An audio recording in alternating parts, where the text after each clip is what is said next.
सत्संग की महिमा, जिसका भाग नंबर 2 है। सासंगत जी, बहुत समय पहले की बात है। एक छोटे से गांव में रामलाल नाम का एक गरीब किसान रहता था। वह बहुत मेहनती था, लेकिन जीवन में हमेशा परेशानियों से घिरा रहता था।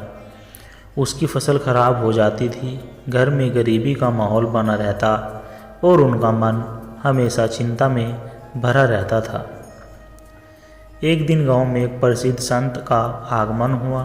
पूरा गांव उनके प्रवचन सुनने के लिए एकत्रित हुआ। रामलाल भी वहां गया, लेकिन उसका मन संशय से भरा हुआ था। उसने सोचा, क्या सत्संग में सच में जीवन बदला जा सकता है? संत ने प्रवचन के दौरान एक सुंदर कहानी सुनाई, जो इस प्रकार थी। एक कच्चा घड़ा और एक पक्का घड़ा नदी में बह रहे थे।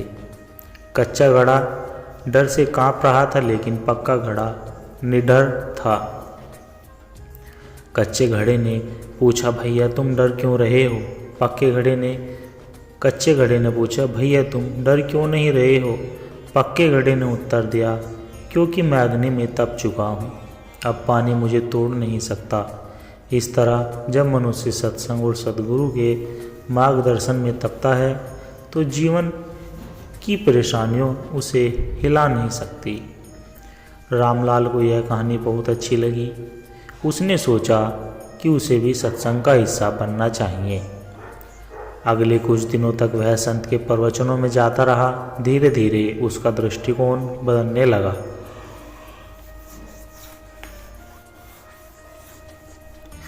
रामलाल ने संत के उपदेशों को अपने जीवन में अपनाना शुरू किया। उसने अपने कर्मों में ईमानदारी, धैर्य और प्रेम को स्थान दिया। पहले जहां वह छोटी छोटी बातों पर क्रोधित हो जाता था, अब वह ध्यानपूर्वक समस्याओं का समाधान खोजने लगा। कुछ महीनों बाद उसकी मेहनत रंग लाई। फसल अच्छी हुई, घर की गरीबी दूर होने लगी और सबसे महत्वपूर्ण बात, उसका मन शांत हो गया। गांव के लोग भी उसकी इस सकारात्मक से प्रेरित हुए और सत्संग में जाने लगे। सासंगत जी, यह कहानी हमें सिखाती है कि सत्संग सिर्फ प्रवचन सुनना नहीं, बल्कि उसे जीवन में अपनाना भी है। जब हम अच्छे विचारों, अच्छे कर्मों और आध्यात्मिक ज्ञान के साथ जीवन व्यतीत करते हैं, तो कोई भी परेशानी हमें हिला नहीं सकती। सत्संग की शक्ति से जीवन में सकारात्मक परिवर्तन अवश्य आता है। सत्संग से बढ़कर कोई मित्र नहीं और संत से बढ़कर कोई गुरु नहीं। सासंगत जी, कर्म का चक्र। बहुत समय पहले की बात है। एक राज्य में राजा विक्रमादित्य का शासन था। वे न्यायप्रिय और दयालु राजा थे। उनके इस राज्य में सभी सुखी थे, लेकिन एक गांव में गरीब किसान माधव बहुत ही कठिन जीवन व्यतीत कर रहा था। वह ईमानदार और मेहनती था, लेकिन जीवन में कभी सफल नहीं हो पाया।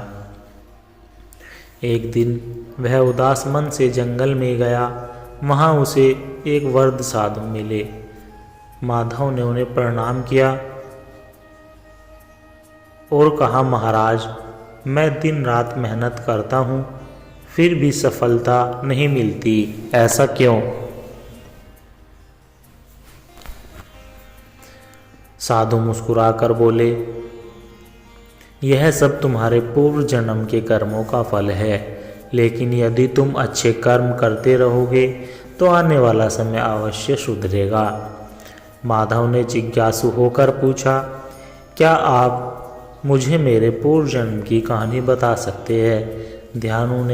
साधु ने ध्यान लगाया और बोले, पिछले जन्म में तुम एक धनी व्यापारी थे। तुम्हारे पास धन दौलत की कोई कमी नहीं थी, लेकिन तुम अहंकारी और निर्दयी थे।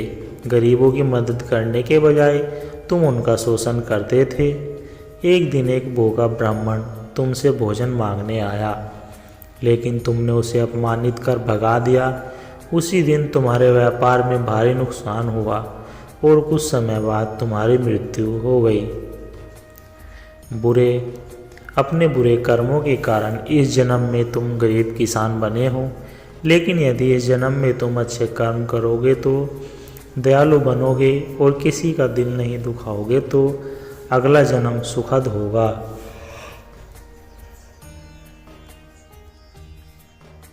और शायद इसी जन्म में भी परिवर्तन आ सकता है। माधव ने साधु की बातों को गहराइयों से समझा। उसने निश्चय किया कि अब वह ईमानदारी के साथ परोपकारी भी करेगा। उसने अपनी थोड़ी सी फसल में से कुछ हिस्सा भूखों को दान दे दिया। गांव में जो लोग परेशान थे उनकी यथासंभव मदद करने लगा।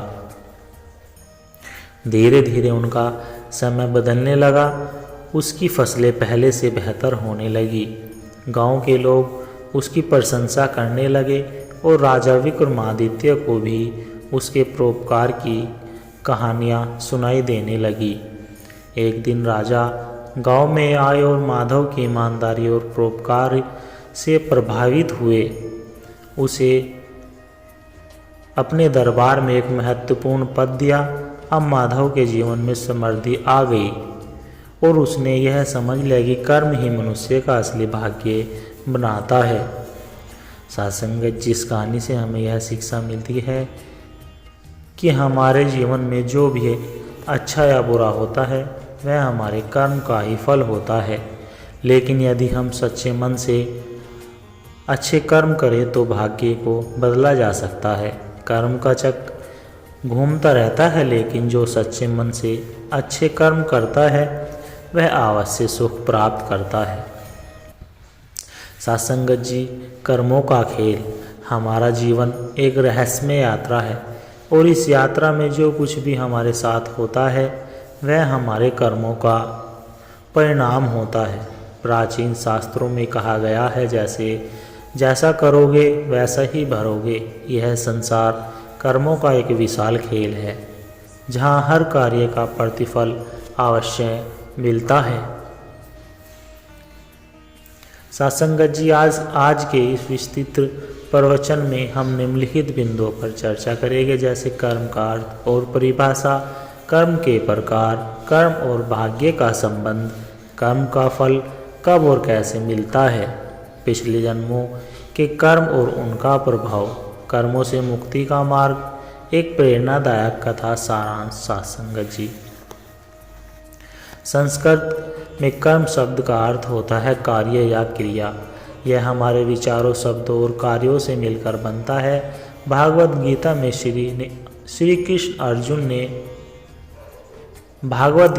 श्री कृष्ण ने अर्जुन से कहा था, तुम्हारे कर्म करने का अधिकार है, लेकिन उसके फल की चिंता मत करो। इसका तात्पर्य यह है कि कर्म ही हमारे जीवन का आधार है और जो भी हम करते हैं उसका प्रभाव हमारे जीवन पर अवश्य पड़ता है। हिंदू धर्म और योग दर्शन में कर्मों को 3 भागों में विभाजित किया गया है। नंबर 1 संचित कर्म, नंबर 2 प्रारब्ध कर्म, नंबर 3 क्रियात्मक कर्म। अक्सर लोग सोचते हैं कि भाग्य ही सब कुछ तय करता है, लेकिन सच्चाई यह है कि भाग्य भी कर्मों के आधार पर बनता है। यदि कोई व्यक्ति बीज बोता है तो उसमें समय पर पानी और खाद देने होंगे। यदि वह मेहनत करेगा तो फसल अच्छी होगी। यदि कोई व्यक्ति गलत कार्य करेगा तो उसका बुरा परिणाम उसे भविष्य में अवश्य मिलेगा। इसलिए भाग्य कर्मों का ही परिणाम है। हम आज भी जो कुछ भी है वह हमारे पुराने कर्मों का परिणाम है और हम जो आज करेंगे वह भविष्य का भाग्य बनाएंगे। कई बार लोग यह सवाल पूछते हैं कि मैंने अच्छे कर्म किए फिर भी मुझे कष्ट क्यों मिल रहा है या बुरे लोगों को सुख मिल रहा है। इसका उत्तर यह है कि कर्मों का फल, जैसे ही हम कोई कर्म करते हैं उसका परिणाम तुरंत मिल जाता है। यदि कोई आग में हाथ डालता है तो वह तुरंत जल जाएगा। कुछ कर्मों का फल कुछ समय बाद मिलता है। जैसे यदि कोई किसान बीज बोता है तो उसे फसल के लिए कुछ समय इंतजार करना पड़ता है। कुछ कर्मों का फल अगले जन्म में मिलता है। जैसे यदि किसी को जन्म से ही कष्ट या सौभाग्य प्राप्त हुआ है वह पिछले कर्मों का ही फल हो सकता है। हिंदू धर्म में पूर्ण जन्म और कर्म का गहरा संबंध बताया गया है। यदि कोई व्यक्ति पिछले जन्म में अच्छे कर्म करता है तो उसे इस जन्म में अच्छे अवसर मिलते हैं। जैसे यदि कोई व्यक्ति पिछले जन्म में एक दयालु राजा था तो हो सकता है कि इस जन्म में वह एक सम्मानित नेता बने। यदि कोई व्यक्ति पिछले जन्म में लालची और क्रूर था तो हो सकता है कि इस जन्म में उसे गरीबी या कष्ट सहन करने पड़ सके। इसलिए हमेशा अच्छे कर्म का चयन करना चाहिए ताकि भविष्य का जीवन सुखद हो।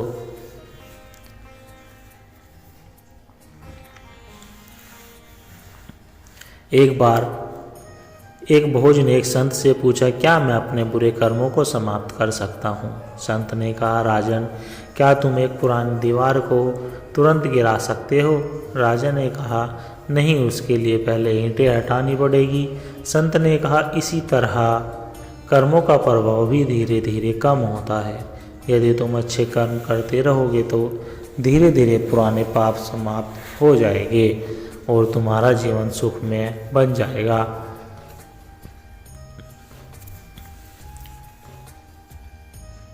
संगत जी, सत्संग विचार आत्मा की शुद्धि का मार्ग। सत्संग का अर्थ है सज्जनों की संगति, यानी यह उन लोगों के साथ रहना जो सत्य, धर्म और ईश्वर की ओर ले जाते हैं। सत्संग न केवल हमारे विचारों को शुद्ध करता है बल्कि हमारे जीवन को भी एक नई दिशा देता है। प्राचीन ग्रंथों में कहा गया है, सत्संगति किम न करोति पुषांगमः, अर्थात सत्संग मनुष्य के जीवन में सब कुछ अच्छा कर सकता है। संस्कृत में सत का अर्थ होता है सत्य, ईश्वर, धर्म और संग का अर्थ होता है संगति, साथ या जुड़ाव। इस प्रकार सत्संग का अर्थ हुआ सत्य, धर्म और ईश्वर की संगति। सत्संग केवल किसी गुरु के प्रवचन सुनना ही नहीं बल्कि अपने मन, विचार और कर्मों को भी शुद्ध करना है। जब हम ईश्वर के भक्तों, संतों और ज्ञानियों की संगति में रहते हैं तो हमारा मन भी उनके जैसा ही बनने लगता है। जब हम संतों, गुरुजनों या ज्ञानी पुरुषों के साथ बैठते हैं और उनके विचारों को सुनते हैं, जब हम गीता, रामायण, उपनिषद या अन्य धार्मिक ग्रंथों का अध्ययन करते हैं, जब हम ईश्वर के भक्तों से मिलते हैं, उनके साथ भजन कीर्तन करते हैं और उनकी सेवा करते हैं, जब हम अपने भीतर झांक कर आत्ममंथन करते हैं और सत्य को पहचानते हैं। जैसे जल में सत्संग का प्रभाव मन की शुद्धि, जैसे जल में गंगा मिलने से पवित्र हो जाता है, वैसे ही जब हम सत्संग में बैठते हैं तो हमारे विचार भी पवित्र हो जाते हैं। हमारे अंदर से बुरे विचार, क्रोध, अहंकार, ईर्ष्या और द्वेष समाप्त होने लगते हैं। सत्संग हमें यह सिखाता है कि जीवन में आने वाले दुख और सुख दोनों ही क्षणिक है। यह हमें सिखाता है कि सकारात्मक रहना ही जीवन की सच्ची विजय है। सत्संग हमें आत्मज्ञान, आत्मा, परमात्मा और जीवन के उद्देश्यों के बारे में सिखाता है। हम समझ पाते कि हम यह शरीर नहीं बल्कि एक आत्मा है जो ईश्वर का अंश है। गीता में श्री कृष्ण कहते हैं, सत्संग से विवेक जागृत होता है, विवेक से मोक्ष की प्राप्ति होती है। सत्संग हमें यह सिखाता है कि हमारे कर्म ही हमारे भाग्य को बनाते हैं। यदि हम अच्छे कर्म करेंगे तो हमारा भविष्य भी अच्छा होगा। सत्संग भक्ति की पहली सीढ़ी है। भक्ति के बिना जीवन अधूरा है। संत तुलसीदास ने कहा है, बिनु सत्संग विवेक न हुई, अर्थात सत्संग के बिना विवेक नहीं जागता। सत्संग में जाने से हमारे अंदर ईश्वर के प्रति प्रेम और श्रद्धा जागृत होती है। धीरे धीरे हमारा मन सांसारिक विषयों से हटकर भगवान की ओर आकर्षित होने लगता है।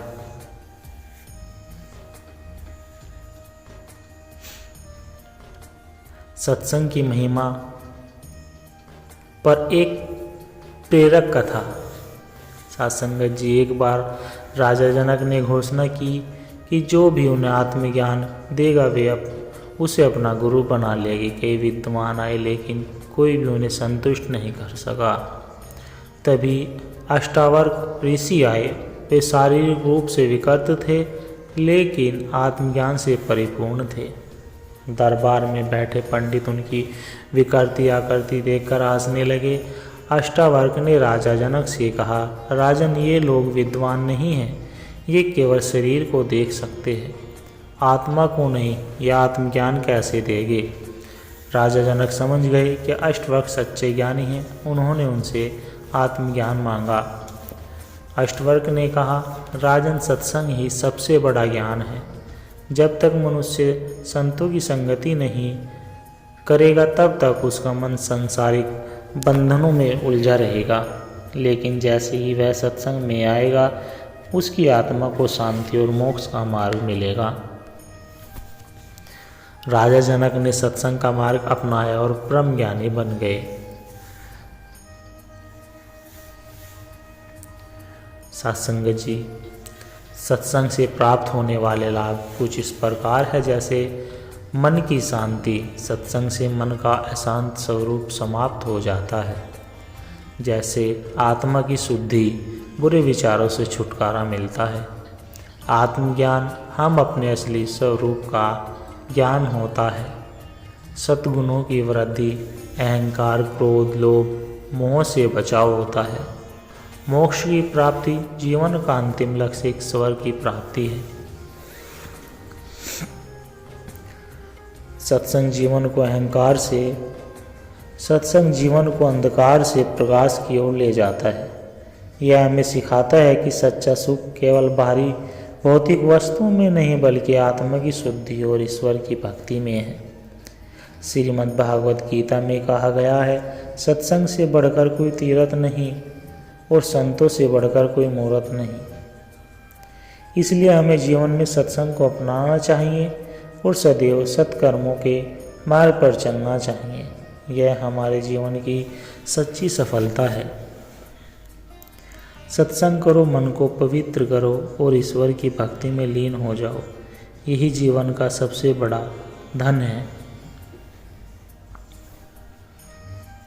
सच्चे ज्ञान की खोज। साधुसंगत जी, प्राचीन काल में विद्रोह नाम का एक प्रसिद्ध स्मर्द राज्य था। इस राज्य में राजा महाराजा शिवानंद बहुत ही न्यायपूर्वक और बुद्धिमान शासक थे। उनके राज्य में प्रजा सुखी थी, धन धान्य की कोई कमी नहीं थी। लेकिन स्वयं राजा के मन में एक अजीब सी बेचैनी थी। राजा अक्सर सोचते, मैं धन, वैभव और ज्ञान को प्राप्त कर लिया, लेकिन मुझे अब भी सच्ची शांति क्यों नहीं मिली है।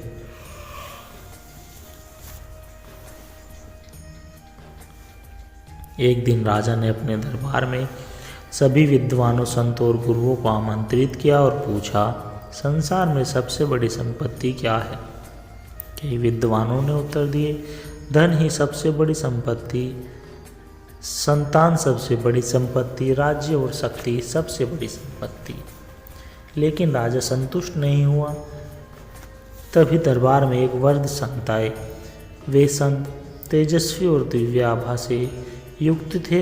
राजा ने उनसे वही प्रश्न किया। संत मुस्कुराए और बोले, राजन, संसार की सबसे बड़ी संपत्ति आत्मज्ञान है। यदि आप सच्चा ज्ञान प्राप्त कर ले तो सब कुछ प्राप्त कर सकते हैं, लेकिन यह केवल पुस्तकों तक नहीं मिलता, इसे अनुभव करना पड़ता है। राजा ने जिज्ञासा से पूछा, मैं आत्मज्ञान कैसे प्राप्त करूं या कर सकता हूं? संत बोले, राजन, इसके लिए आपको अपनी सुख सुविधाओं का त्याग कर कुछ समय के लिए एक सच्चे मार्गदर्शक की शरण में जाना होगा। यदि आप तैयार हैं तो कल सूर्योदय के समय नगर के पूर्वी द्वार पर आइए। राजा ने निश्चय किया कि वे इस यात्रा पर अवश्य जाएंगे। आत्मज्ञान की यात्रा। अगले दिन राजा साधारण वस्त्र धारण कर नगर के पूर्वी द्वार पर पहुँचे। वहाँ वही संत परीक्षा कर रहे थे। उन्होंने राजा को जंगल की ओर चलने का संकेत किया। चलते चलते राजा और संत एक घने जंगल में पहुँचे। संत ने कहा, अब से आपको मेरी सभी आज्ञाओं का पालन करना होगा। राजा ने सिर झुका लिया। संत ने पहले ही दिन राजा को कुछ कार्य सौंपे, जैसे रात्रि में बिना किसी भय के जंगल में अकेले ध्यान लगाना, भोजन केवल उतना ही करना जितना शरीर को आवश्यक हो, हर जीव में भगवान का अंश देखना और अहंकार त्यागना। शुरुआत में राजा को बहुत कठिनाई हुई। कभी भूख सताती, कभी अंधेरा जंगल में डर लगता, कभी अपने महल और सुख सुविधाओं की याद आती। लेकिन संत ने उन्हें धैर्य रखने को कहा। धीरे धीरे राजा का मन शांत होने लगा। अब वे जंगल में हर पेड़, हर पशु पक्षी में भी जीवन का सौंदर्य देखने लगे। एक दिन राजा को एक दिन संत राजा को नदी के किनारे ले गए। उन्होंने राजा से कहा, इस नदी में झांक कर देखो, तुम्हें क्या दिखाई देता है? राजा बोले, मुझे अपनी ही छवि दिखाई दे रही है। संत ने राजा को कुछ कंकड़ पानी में डालने को कहा। जब राजा ने ऐसा किया तो पानी में लहरें उठी और उनकी छवि धुंधली हो गई। संत बोले, राजन, जब तक मन में अहंकार रूपी हलचल रहती है तब तक आत्मा का वास्तविक स्वरूप स्पष्ट नहीं दिखाई देता। जैसे ही मन शांत होता है वैसे ही आत्मज्ञान प्रकट होता है। राजा को पहली बार अपने अंदर के भ्रम का अनुभव हुआ।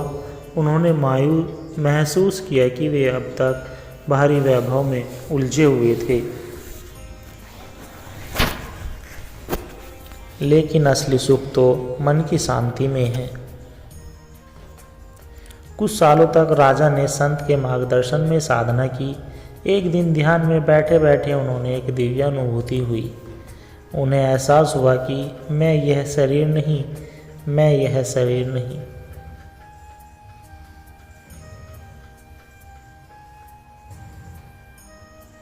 यह नाम और पदवी नहीं, मैं एक अंश हूँ उस दिव्य सत्ता का जिसे लोग ईश्वर कहते हैं। उस दिन से राजा पूरी तरह बदल गए।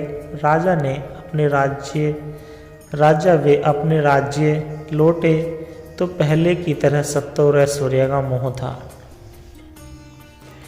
अब वे निस्वार्थ भाव से अपनी प्रजा की सेवा करने लगे। उन्होंने निश्चय किया कि वे हर महीने कुछ दिन सत्संग और ध्यान में बिताएंगे और लोगों को भी आत्मज्ञान का महत्व समझाएंगे। सत्संगत जी, इस आध्यात्मिक कहानी विचार से हमें यह शिक्षा मिलती है कि सच्ची शांति बाहरी चीज़ों में नहीं बल्कि आत्मज्ञान में है। अहंकार ही मनुष्य को अज्ञान के अंधकार में रखता है। संत और गुरुओं का सानिध्य हमें सच्चा मार्ग दिखाता है। ध्यान और साधना